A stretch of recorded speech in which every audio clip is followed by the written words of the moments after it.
Les Jeux Olympiques de Rio de Janeiro ont fait couler beaucoup d'encre cette année. La polémique a éclaté après l'absence de vermeil dans l'escarcelle algérienne, en plus des déclarations de beaucoup d'athlètes dans lesquelles ils se sont plaints des conditions de leur préparation.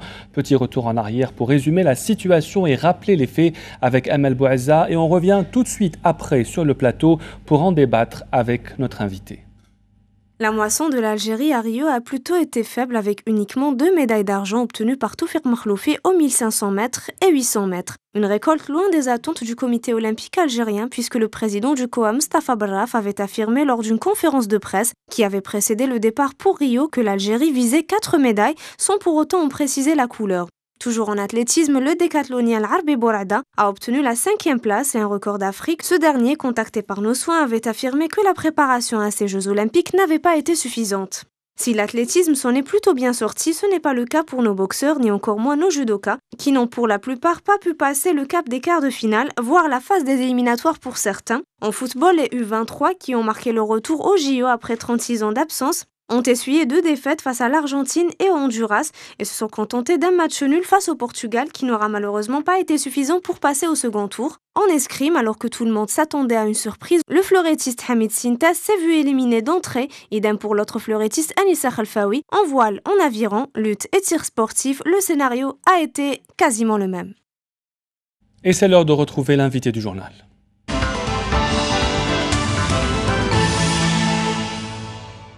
Et nous recevons ce soir Mustapha Barraf. Bonsoir. Bonsoir. Merci d'être venu. Vous êtes le président du comité olympique algérien. On a l'impression, Monsieur Barraf, qu'on parle de vous que tous les 4 ans, pendant les Jeux olympiques, et toujours après les JO, un certain nombre de personnes réclament votre démission. Est-ce que ce sont ces gens-là qui se trompent ou est-ce que c'est vous qui n'assumez pas vos responsabilités? Qui est responsable de ce qui s'est passé à Rio cette année? Moi, je pense que vous faites dans la désinformation quand vous dites qu'un certain nombre de personnes demandent ma démission. Personne n'a demandé ma démission. Peut-être que certaines personnes mal intentionnées qui n'ont aucun rapport avec le mouvement olympique s'amusent sur certains réseaux sociaux à faire de la publicité mensongère. Là, je vais en arrêter là. Moi, je crois que la délégation algérienne a participé dans les meilleures conditions aux Jeux de Rio. Le rôle du comité olympique, comme vous le savez, n'est pas de la responsabilité de faire réussir les athlètes à ces joutes internationales. C'est responsable, c'est sous la responsabilité directe des fédérations et des techniciens que les athlètes se produisent. Et je crois qu'on est en train d'aller un peu trop vite dans le mauvais sens parce que le comité olympique s'est parfaitement acquitté de toutes ses tâches et le comité olympique algérien est satisfait d'une part du comportement de la délégation qui n'a souffert d'aucune ambiguïté, qui n'a souffert d'aucun aléa et d'autre part, bon, sur le plan technique, il y a eu quand même quelques satisfactions, notamment celle de l'athlétisme, notamment celle de Makhloufi, notre grand champion, celle de Bourada. Il y a eu quand même 3 boxeurs qui ont été classés eux aussi 5e. Donc vous êtes satisfait, M. Barraf? Moi, je suis satisfait du comportement de la délégation. Oui, mais on ne parle pas du comportement. Maintenant, les si Algériens attendent des résultats. Si vous voulez parler de sport, moi je pense être quand même assez bien informé et assez bien construit intellectuellement et moralement pour dire que nous sommes allés aux Jeux olympiques. Il y a beaucoup de gens qui considèrent qu'aller remporter des médailles avec d'authentiques champions comme Boyd et comme c'est chose facile. Ce n'est pas chose facile. Nous avons eu quand même beaucoup d'aspects positifs. Nous avons eu 68 athlètes qui se sont qualifiés pour les Jeux olympiques sur une préparation conjointe avec le ministère de la Jeunesse et des Sports et les fédérations qui nous a conduit à assurer à 150 athlètes leur préparation. Mais est-ce que l'objectif est de participer au JO ou de gagner, de ramener des médailles? Quel est l'objectif? L'objectif dans le sport, aux Jeux olympiques, c'est d'abord de qualifier le maximum d'athlètes qui puissent aussi faire valoir la grandeur de leur pays. Maintenant, le rôle d'un athlète aussi, c'est dans sa volonté de gagner. Ce n'est pas le dirigeant qui va gagner à la place de l'athlète, ou ce n'est pas le dirigeant qui va aller diriger l'athlète sur le terrain. Si on comprend bien, c'est la faute aux athlètes, pas aux instances. Non, c'est pas ce que j'ai dit. Vous essayez de me faire dire ce que je n'ai pas dit, et je suis extrêmement désolé de la tournure dont vous prenez cette discussion. Vous me posez une question qui ne me concerne pas. Moi, j'ai parfaitement... je suis en tant que responsable ici, et je vous dis que nous avons fait parfaitement notre travail. Les choses ont été menées avec responsabilité et comme il se doit. Il n'y a pas eu de défection nulle part. Maintenant, vous voulez me faire porter, moi et mon équipe... Absolument pas. Je veux vous parler du bilan. Je veux vous parler du bilan. Le résultat technique. Le bilan technique, je vous dis, on vient de l'examiner en comité exécutif. Et ce comité exécutif est composé de, pas des moindres, il est composé de personnalités élues au sein du mouvement sportif national. Et nous avons estimé qu'il y avait une satisfaction. La première satisfaction, elle était d'ordre moral et, comme je vous l'ai dit, un comportement exemplaire. La deuxième satisfaction, c'est le fait aussi que nous avons eu quand même quelques bons résultats. Vous pouvez relever aussi que nous avons 8 athlètes qui sont dans le top 10 mondial. Ce n'est pas évident pour tout le monde. Nous sommes à la 62e place sur 216 pays participants. On fait beaucoup moins bien qu'à Londres, M. Bollaf. Non, je regrette. Oui, à Londres, on a eu une médaille d'or, nous étions beaucoup mieux classés. Écoutez, si vous voulez parler de Londres, je peux vous dire que, à part la médaille de Makhloufi, aujourd'hui, nous avons quand même une haltérophile de 16 ans qui est classée 13e au niveau mondial. Nous avons un jeune haltérophile de 20 ans qui est classé 11e mondial. Je vous dis, nous avons 8 athlètes qui sont classés dans le top 10 mondial. Nous avons une participation. À Londres, nous avions 38 athlètes qualifiés. Aujourd'hui, on en a 68. Ça veut dire que nous avons le double d'athlètes qui étaient qualifiés, mais avec moins de médailles. Écoutez, en fait, la qualification en soi, c'est déjà un exploit. Parce que dans les conditions aussi pénibles et aussi difficiles qui existent actuellement, déjà réussir à se qualifier, c'est déjà une grande performance. Monsieur Bollaf, avant les Jeux Olympiques, vous aviez dit que le bilan espéré était d'environ 4 médailles. C'est bien ça? Vous n'avez pas précisé de quelles médailles il s'agit. Aujourd'hui, on a eu... Je termine ma question. L'objectif était juste ma question. Donc, nous avons eu 2 médailles d'argent. Pour vous, est-ce un échec ou est-ce un succès? Je dis qu'on aurait pu faire mieux. Je dis qu'on aurait pu faire mieux, si ce n'est aussi l'arbitraire qui a sévi dans les compétitions de boxe. Moi, j'ai, avec mes camarades, affiché un pronostic qui nous est parvenu des fédérations. Ce sont les fédérations qui font les pronostics et ce sont les fédérations qui s'occupent de leurs athlètes. Il y a eu un objectif qui a été tracé, c'est celui d'obtenir 4 médailles. Et il y en a eu seulement 2 en athlétisme. Du même athlète? Du même athlète. Il y a eu quand même 2 médailles. On ne peut pas dissocier une médaille d'une autre. Il y a eu la boxe qui malheureusement a peiné dans ses joutes internationales par faute d'arbitraire. On aurait pu... C'est pas un peu facile d'accuser les arbitres? Non, c'est des faits avérés.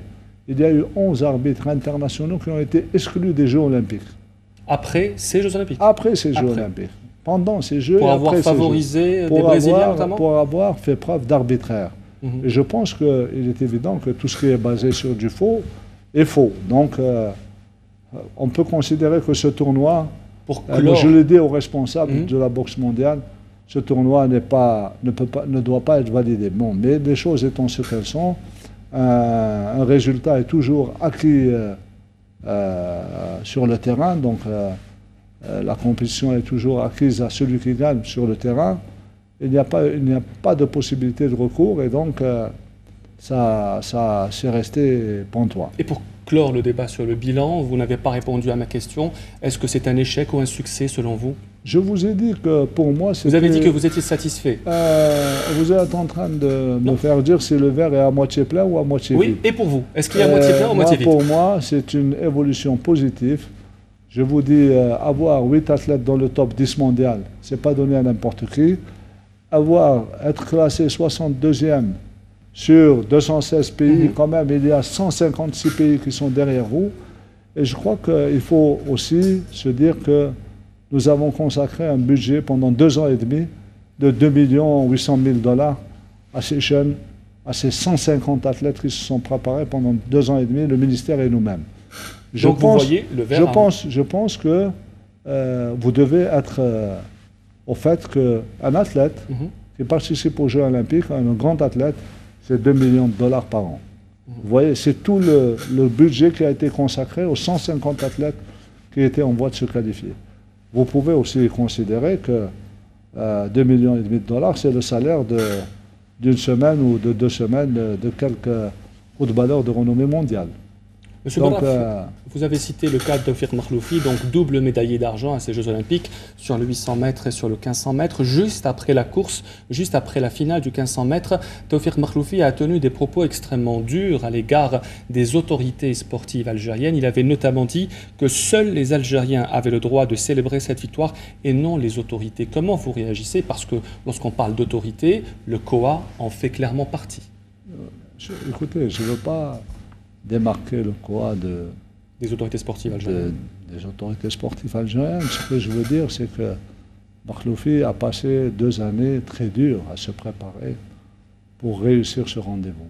Il a eu une hépatite, vous le savez. Il a été quelquefois peut-être délaissé par certaines personnes. Et je crois que c'est d'eux qu'il s'adresse. C'est d'eux qu'il parle. Qui sont ces personnes? Moi, je considère que nous, on n'est pas...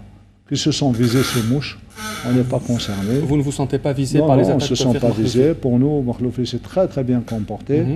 Et c'est un garçon plein de générosité. D'ailleurs, sa prime qu'il a touchée sur place, il en a partagé une partie avec ses camarades, les autres athlètes. On n'a eu aucun souci. Qu'est-ce qui a poussé alors, selon vous, ce champion, comme vous dites, à se plaindre? Il a bien ses raisons. Je suis en train de vous dire, il doit y avoir des personnes qui l'ont indisposé.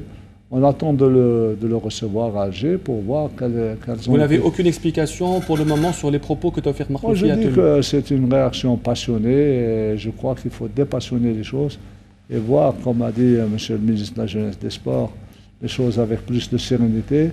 On va faire une évaluation quand il va revenir, quand les choses se seront décomptées. On va faire une évaluation et, de cette évaluation et de cette...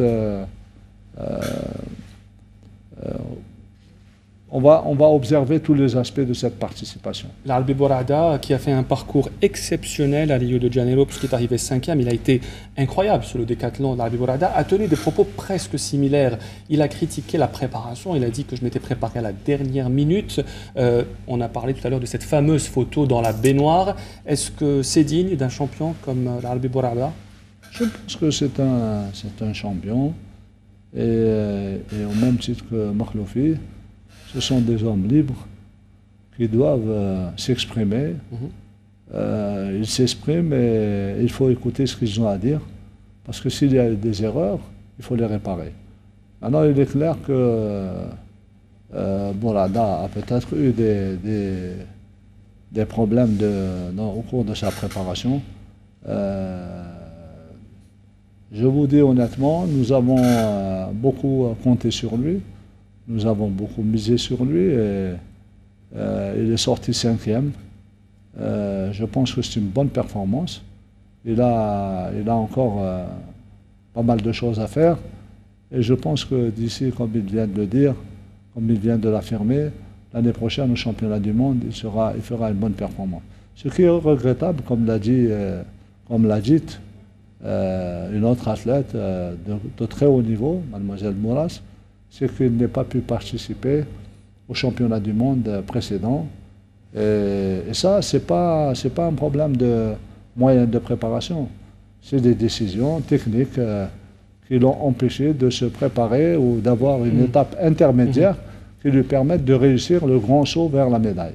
Il y a aussi une personne qui a fait beaucoup parler d'elle, c'est l'entraîneur de l'Arabie Bourada, M. Mahour Bacha, qui a aussi accusé les autorités sportives algériennes d'avoir en quelque sorte abandonné son athlète. Une réaction en tant que président du comité olympique algérien? Je ne veux pas polémiquer avec ce monsieur parce que j'estime qu'il n'a aucune crédibilité.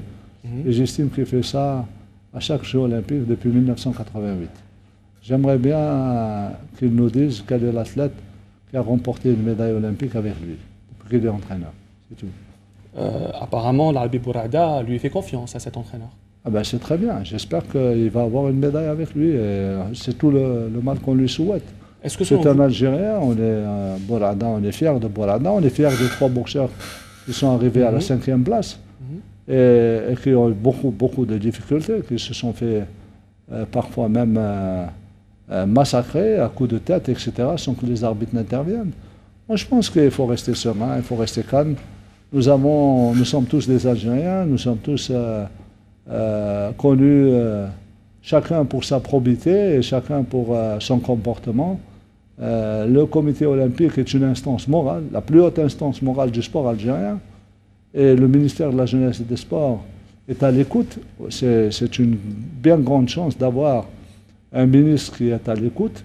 Un Premier ministre qui téléphone tous les matins pour savoir quel était l'état de la délégation, un président de la République qui accorde un intérêt particulier aux sportifs et au sport en Algérie. Dans ce cas-là, où se trouvent les dysfonctionnements pour que l'Algérie, nation du sport, en particulier de l'athlétisme, sorte des JO sans médaille d'or? Moi, je crois que l'athlétisme n'est pas la seule discipline. Nous avons 3 disciplines qui sont porteuses de médailles. Il y a l'athlétisme, la boxe, et il y a le judo. Il y a également le football qui est donc un phénomène social que tout le monde, un sport que tout le monde aime et que tout le monde aime, dont tout le monde aime voir la pratique. Moi, je crois que, honnêtement, il s'agit maintenant de mettre en place une nouvelle organisation qui permette à ces 4 disciplines. Bon, le football, c'est fait, il y a une réorganisation profonde et il y a beaucoup de contours qui sont désormais fixés pour aller vers un très bel avenir. Il reste ces 3 disciplines qui doivent aujourd'hui s'attacher les services de professionnels avérés. On ne peut plus continuer aussi à végéter dans les moyens médians et des données médianes. Il y a maintenant du professionnalisme qui s'étale dans le monde entier. Vous avez vu comment arrivent les athlètes et quels sont les athlètes maintenant qui arpentent les joutes des Jeux olympiques. Je crois qu'on en a discuté, même aujourd'hui au sein du comité olympique algérien, au sein du comité exécutif. Il est temps pour nous aussi d'avoir de grands entraîneurs, de mettre de jeunes et bons experts algériens pour les accompagner et pour se mettre à niveau. Je crois que c'est ça le plus important. Donc il faut voir un peu l'avenir, il faut voir aussi le fait que nous avons Gaborone l'année prochaine, les Jeux méditerranéens qui vont voir la participation de ces 150 athlètes qui ont été préparés. Nous avons l'année d'après aussi les Jeux africains de la jeunesse et nous avons les Jeux olympiques 2020. Donc là, je pense qu'il faut faire comme on s'est exprimé précédemment, faire une évaluation objective et surtout une évaluation rationnelle qui nous permette d'entrevoir de meilleurs horizons pour le sport algérien. Merci Moustapha Barraf d'avoir répondu à nos questions. Vous êtes le président du comité olympique algérien, vice-président des comités olympiques africains et membre de l'instance de l'olympisme mondial. Merci d'avoir répondu à nos questions. Le journal revient dans un tout petit moment.